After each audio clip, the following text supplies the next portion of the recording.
کتاب کا نام تاریخ ابن کثیر، حصہ اول، فصل عرش کی صفات، پارٹ 6۔ بسم اللہ الرحمن الرحیم۔ مذکورہ بالا تمام باتوں کے متعلق جب صحابہ کرام رضی اللہ تعالیٰ عنہم میں بحث چلی تو آپ صلی اللہ علیہ وآلہ وسلم نے فرمایا، افسوس ہے تم پر، کیا تم عرش و فرش اور ارض و سماء اور ان کے درمیان جو خلائی فضا وغیرہ ہے اس کے بارے میں اتنا نہیں سمجھتے کہ اللہ تعالیٰ کا عرش ان سب پر محیط اور اس کی ذات پاک عظیم ترین ہے۔ ابن بشار کی روایت اس حدیث کی لفظی توسیع کے بارے میں ہے، ان اللہ فوق عرشہ فوق سماواتہ، جس کے بعد حدیث نبوی ختم ہوتی ہے۔ اس حدیث کو عبدالاعلیٰ ابن مسنہ ابن بشار نے بھی یعقوب بن عقبہ، جبیر بن محمد بن جبیر اور ان کے والد اور دادا کے حوالے سے نقل کیا ہے۔ ابو داؤد نے اس حدیث کو احمد بن سعید کے حوالے سے روایت کرتے ہوئے صحیح بتایا ہے۔ اس حدیث کی صحت پر جس جماعت کو اتفاق ہے ان میں یحییٰ بن معین اور علی بن مدینی بھی شامل ہیں۔ اس کے علاوہ جیسا کہ امام احمد رحمۃ اللہ علیہ نے ذکر کیا ہے، اس حدیث کو ایک اور جماعت نے بھی روایت کیا ہے۔ بہرحال احادیث کا جو نسخہ ہمیں دستیاب ہوا ہے اس میں اس حدیث کو عبدالاعلیٰ ابن مسنہ اور ابن بشار کی سماعت سے منسوب کیا گیا ہے، اور اس سے استخراج ابو داؤد نے کیا ہے۔ بہرحال حافظ ابو القاسم بن عساکر دمشقی نے اس حدیث کے خلاف اور اس کی رو میں جزوی طور پر باقاعدہ ایک کتابچہ لکھا ہے، اور اس کا نام بیان الوہم والتقلید الواقع فی حدیث العتیق رکھا ہے، اور اس کے راویوں میں سے صرف محمد بن اسحاق پر طعنہ زنی کی ہے اور اس میں لوگوں کے کلام کا ذکر کیا ہے۔ حالانکہ اس لفظ کا ذکر ابن اسحاق کے علاوہ متاخرین کے ہاں اس حدیث کے سلسلے میں اکثر ملتا ہے۔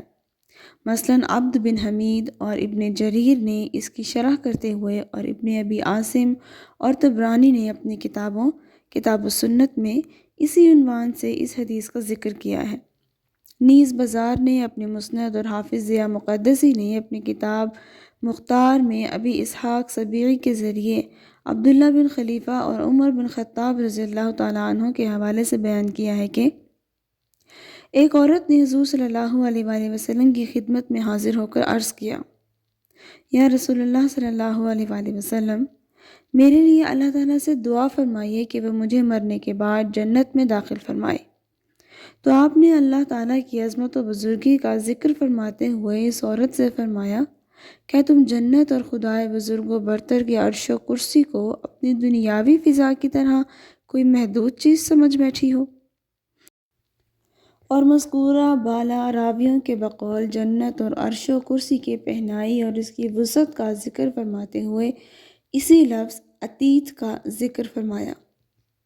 عبداللہ بن خلیفہ کے نزدیک بہرحال یہ حدیث غیر مشہور ہے اور اس میں حضرت کا حوالہ محل نظر ہے، اور جن دوسرے راویوں نے اس حدیث کی روایت کی ہے اسے حدیث مرسل ٹھہرایا ہے، اور ہمارے خیال میں بھی اس میں غریب اضافے ہیں، واللہ اعلم۔ صحیح بخاری میں لکھا ہے کہ حضرت صلی اللہ علیہ وآلہ وسلم نے ارشاد فرمایا، جب تم اللہ تعالیٰ سے جنت کا سوال کیا کرو تو اس سے فردوس کا سوال کیا کرو، جو جنت کے اعلیٰ و اوسط درجات ہیں، جن کے اوپر اللہ تعالیٰ کا عرش ہے۔ اس حدیث نبوی صلی اللہ علیہ وآلہ وسلم کو ہمارے شیخ حافظ مزی نے حدیث سن میں بتاتے ہوئے لفظ فوقہ کی جگہ اعلیٰ اور اس کے بعد عرش الرحمن لکھا ہے، لیکن بعض کتب احادیث میں راویوں نے یہ بھی لکھا ہے کہ اہل فردوس عرش کی طرف سے آئی ہوئی عتیق یعنی آواز بھی سنیں گے، جو در حقیقت اللہ تعالیٰ کی تسبیح و تعظیم ہوگی، جس کا مطلب فردوس سے اللہ تعالیٰ کے عرش کی قربت ہے۔ مجموعہ احادیث صحیح میں لکھا ہے کہ حضور اکرم صلی اللہ علیہ وآلہ وسلم نے ارشاد فرمایا، سعد بن معاذ کی موت سے عرش خوش ہوا۔ حافظ بن حافظ محمد ابن عثمان بن ابی شیبہ اپنی کتاب صفت العرش میں بعض اسلاف کے حوالے سے لکھتے ہیں کہ عرش کی تخلیق یاقوت احمر یعنی سرخ سے ہوئی، اور اس کا قطر ایک طرف سے دوسری طرف تک 50 لاکھ سال کی مسافت کے برابر ہے۔ اور جیسا کہ ہم نے ارشاد باری تعالیٰ تعرج الملائکۃ والروح الیہ فی یوم کان مقدارہ 50,000 سنہ کی تفسیر کرتے ہوئے عرض کیا ہے کہ ارشاد ربانی کے مطابق ملائکہ اور روح کے روزانہ چڑھنے کی مسافت 50 لاکھ سال کی مسافت کے برابر ہے، اور یہ کہ عرش سے زمین کی طرف فرشتوں اور روح کو یہ آمد و رفت ہر بار 50 لاکھ سال کی مسافت کے برابر ہوئی۔ متکلمین میں سے بعض کے نزدیک ہے کہ عرش فلک مستدیر ہے، اپنی ہر جانب سے عالم پر محیط ہے، اور اس لیے عرش کو فلک نہم اور فلک اطلس و اثیر کا نام دیا ہے۔ لیکن یہ بات شریعت کے خلاف ہے، اس سے مطابقت نہیں رکھتی، کیونکہ عرش کو ملائکہ اٹھائے ہوئے ہیں اور اس کے پائے ہیں، انہیں کوئی اٹھائے ہوئے ہیں جبکہ کسی آسمان کے پائے نہیں ہیں، اور وہ بے ستون قائم ہیں، یعنی انہیں کوئی اٹھائے ہوئے نہیں۔ پھر یہ کہ عرش جنت کے اوپر ہے،